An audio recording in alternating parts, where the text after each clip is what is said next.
Who let the dogs out? Woof, woof, woof, woof, woof. Oh, hello, Mrs. Briggs. This is Marjorie Morningstar of Happy Paws Kennel, calling to tell you that our client, your dog, Angel, is missing in action. According to our Happy Paws records, Mrs. Briggs, excuse me as I refer to our intake book. Oh, yes, this confirms. Angel was checked in last night for a 3-day stay at Happy Paws. According to the form, Angel is a large bulldog, 14 years old. Is that right? Amazing. Weight 40 pounds. With those short legs? This says Angel's a first-time client. That's nice.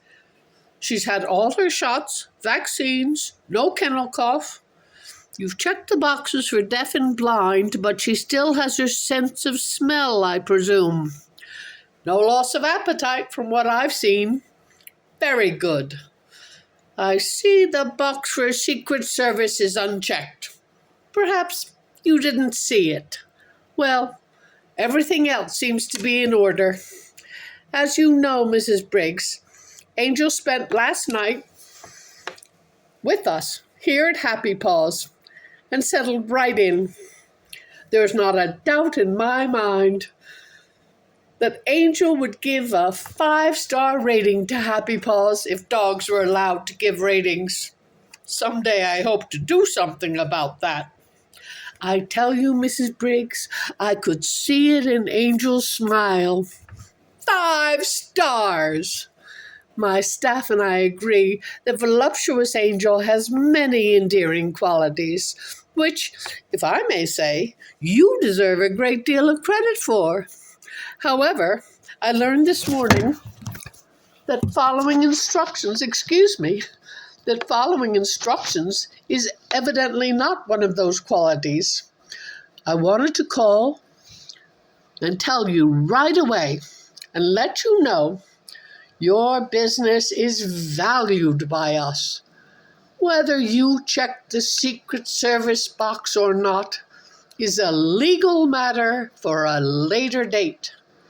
Right now, I'm sure you agree, our top priority is finding Angel. Senior clients are permitted to be deaf, dumb, blind, crippled, none of which I noticed in the short time I spent with her.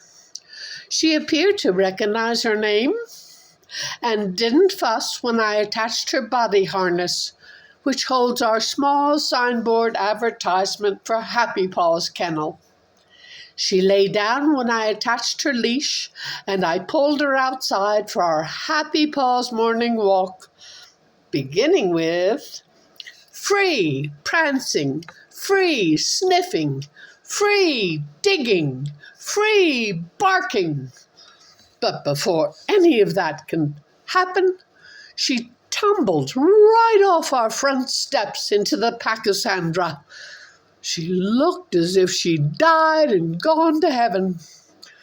Of course, I was watching her like a hawk when a neighbor I'd forgotten existed popped up behind me, scaring me half to death. Shot through with adrenaline, I screamed, "Ah!"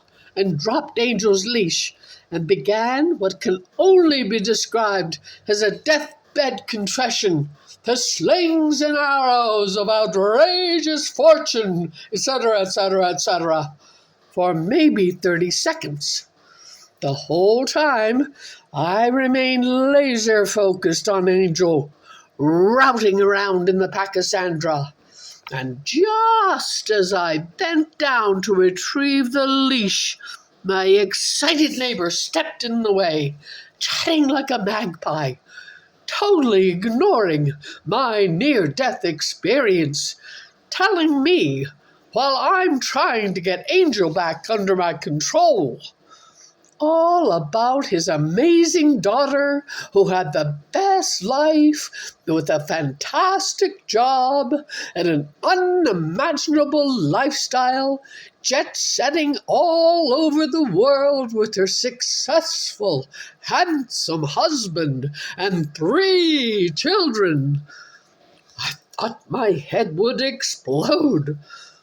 What possible interest could Angel and I have in this imaginary daughter and her fairy tale life when we were on mission control?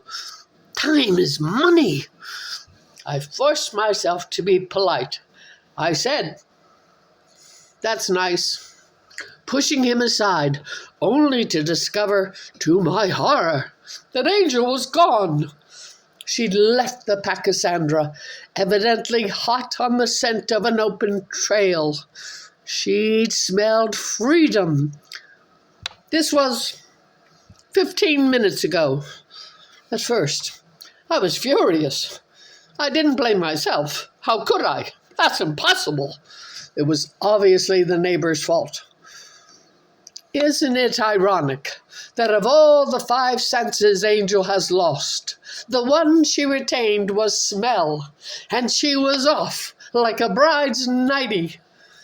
Instantly, I switched into emergency mode. I ran all over the yard like a chicken with its head chopped off, yelling Angel's name in my man voice. "Angel! Angel! Angel!" I clapped my hands. I whistled.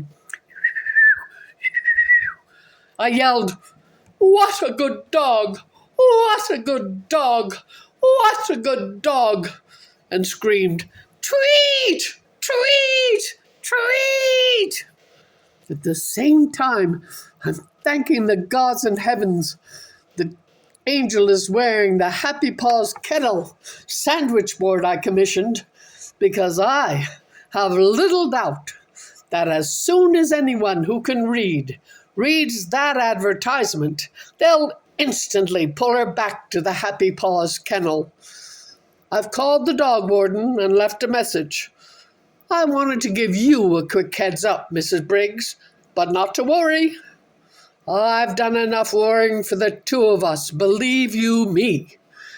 People say worry is the hobgoblin of little minds, and heaven knows little minds are the least of our worries here at Happy Paws Kennel.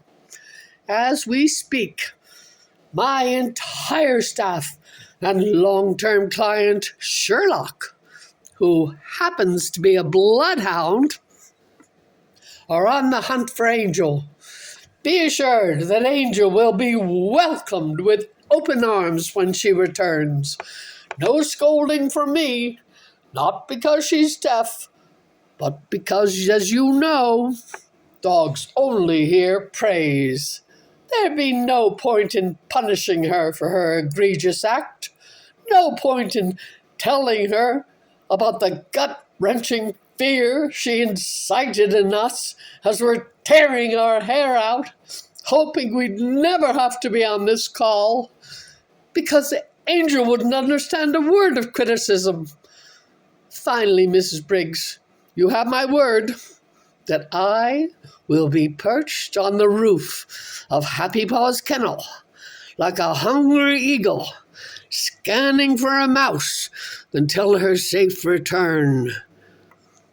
I give you, free of charge, my personal guarantee that if by some 6 quadrillion chance to 1 we discover that Angel has gone paws up, you will be entitled to a full refund.